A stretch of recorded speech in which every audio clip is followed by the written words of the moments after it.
Selamat pagi semua. Siapa tahu ni nombor berapa? Oh, tu nombor 5 bahkan cikgu. Ui, nah bagus tuh. Jadi lepas nomor 5, apalah dia? Lepas nomor 5, nomor 6 cikgu. Pandai ya, Syami. Aina, cuba kamu jawab. Lepas nomor 6, nomor apalah? Cikgu, belum pernah aku masuk tadika.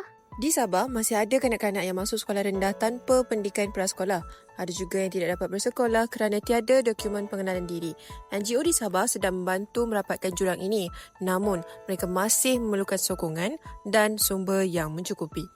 Marilah kita bersama-sama menyokong pendidikan dan memastikan tiada kanak-kanak yang tercicir. Kadang-kala bantuan kecil daripada kita mampu mengubah masa depan mereka. Bila loceng sekolah berbunyi, biarlah ia menjadi tanda harapan, bukannya tanda kesusahan. Kerana setiap anak di Sabah berhak mendapat peluang yang sama.